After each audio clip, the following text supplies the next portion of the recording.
I don't know. That's understandable. I tell you what though, when we're talking about Deandre Ayton, they're reportedly in the top two conversations for two superstars in the NBA right now. I don't know if you've seen it, but they're going to have quite a bit of cap. They've got a lot of flexibility they can move with, a lot of good contracts that they can trade.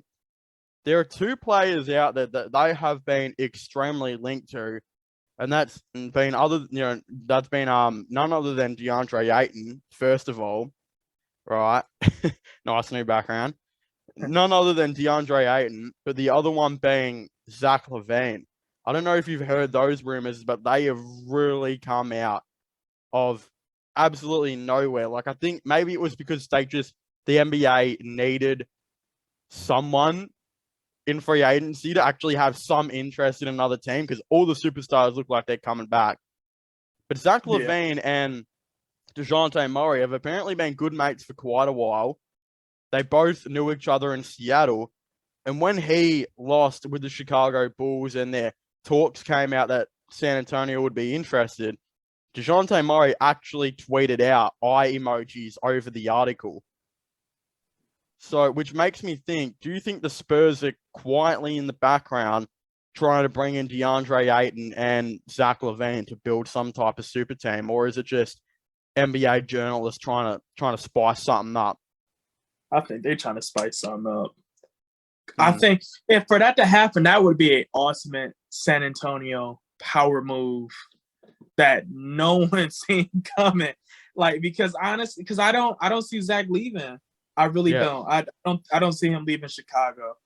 I think he just gave an ounce of like possibility that it can happen. He's an unrestricted free agent, so he has that opportunity. But I don't see him doing it. Yeah. But if he were to do it, and they did get DeAndre Ayton, that would open some doors because the West is not how it used to be. And the East is actually really, really, really deep. So I can understand why if he were to do that, but I don't see it. I don't think that's a move that would happen. Yeah. There are a lot of alarm bells going on with the Bulls right now, though. If you're a Chicago Bulls fan, you're definitely sitting at home thinking, "Holy crap, what's going on?" Because oh shit, you see that notification I just got, by the way? Running out of time, this meeting will end in 10 minutes. Upgrade now to remove the 40-minute time limit. Bro, they're trying to freaking scam me right now. They want me to buy their stupid-ass premium. They want me to get their OnlyFans subscription going on right now. Oh yeah, you gonna see just Instagram photos too. Yeah. but yeah, I mean, Lonzo Ball as well. I don't know if you heard that report and rumor about his knee. Apparently his knee's not getting better.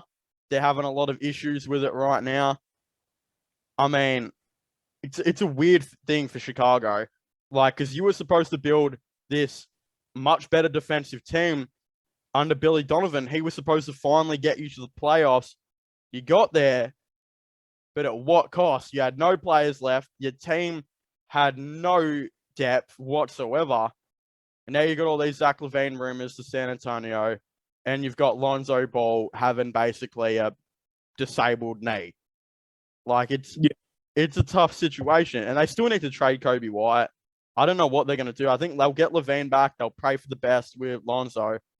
But what do you think's next for the Chicago Bulls? Because, that San Antonio news is kind of coming out of nowhere, and I think it would make a lot of sense for San Antonio to pursue both of those players. Yeah, I think Chicago, what they got to do is that they got to pray, and I think they got to battle through this because for some reason Chicago has always been tarnished by injuries, and they have to get lucky one season. I agree they do have to trade Kobe White because he does has value. I think that bottom half did him justice. He got some confidence. A lot of teams is looking for a guard like that. You can get some in return, but I think and get some more depth, but I think Chicago still got hope because you got Patrick Williams who looked like a legitimate Kawhi Jr.-esque player. You got Lonzo, if he can come back, it might take him a while, but I would monitor that. day by day, month by month, however you got to do it. Because I do think Lonzo is the perfect point guard for the players you have on this team. Because you got Caruso, you got DeMar, you got Vucevic, you got Zach Lavine as of now. As of now. And, you got, Derrick Jones Jr. Like, you have some really good talent. You can add to that, probably add some more shooters. I would probably recommend, because when Lonzo comes back, that would be really, really, really dangerous. But I think right now, I don't think you really move any pieces that's the foundation. The only player I think you really maybe see where what you can get for is Kobe White. I agree with you. But outside of that, I think and to be honest, I might not even trade Kobe White until I know 100% sure what Lonzo's situation. Yeah, I guess that's true. And then, like, hopefully you get to know that before the trade deadline, and I would make a move. Yeah, but I would. Season, I probably honestly, I would expect Chicago to have a very quiet offseason, minus probably trying to extend Zach Lavine. But outside of that, I can see them as being complacent. Yeah, I would trade Kobe White. I mean, if you're fully in, I think you just gotta hope Zion's good. Like, there's not a whole lot you can do about it. If I was them, I'd just say, well, if Lonzo's not good, then shit, he's gonna be on the roster for a long time. That means we probably won't go anywhere with that contract just sitting there. I'd probably just risk it. You'd probably trade Kobe White anyway. And do you remember how they brought in Derrick Jones to the team, right? And I think that it helped out the team a lot because they were able to bring in just a forward to come off that bench. If I was them, I think Kobe White still has like a lot of value in this league. I would maybe go to, I don't know who I'd go to, but I would try and aim for like a little bit of a worse type of player, like a Jay Crowder, you know what I mean? Like, not as good as Jay Crowder, of course, but just a 3 and a 4 type player that can defend the perimeter and shoot threes.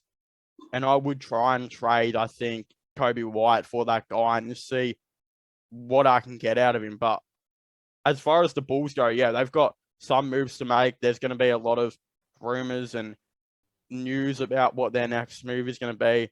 There has been, I think Kenny actually mentioned this, the report about Rudy Gobert. I'm not sure if you've heard about that, but there's a rumor they would offer Vucevic, Kobe White, and a first-round pick for Rudy Gobert. And I think both teams would actually come out of that doing pretty well, but it's a tough one. I think, you add in the defense, right? That's what I'd get out of Rudy Gobert, and that's possibly what the team needs, especially if Lonzo's like really hurt. Then you got to get that defense back. If Lonzo's hurt, he can always come in and still be a really solid playmaker and shoot threes, but his defense might not be the same as what it used to be. That's understandable. Yeah. I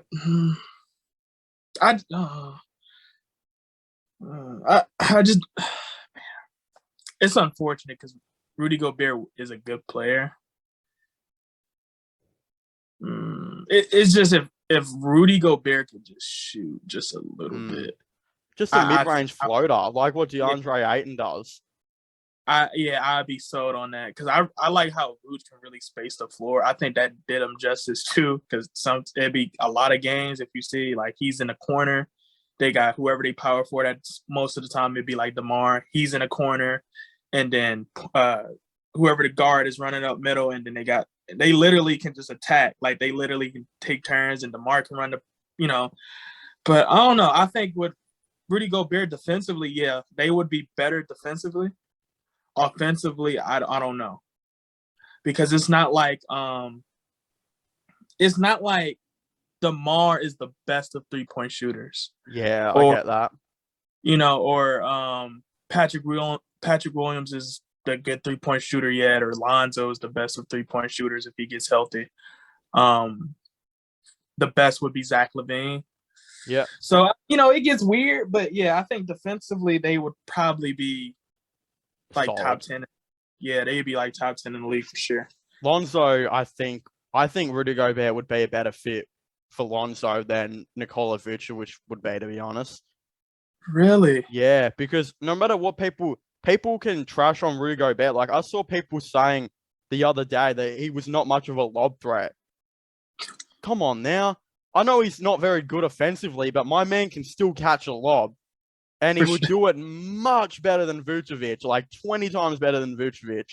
I don't think Vucevic is a man that you can see catching too many lobs. And I want to see Lonzo with a play like that. I want to see Lonzo with a really, really solid defender that can come in and, again, catch lobs from him and post some guy down. Like, I feel like Lonzo I feel like he would work better with Rudy Gobert, much better than Nikola Vucevic. I just don't like that duo together.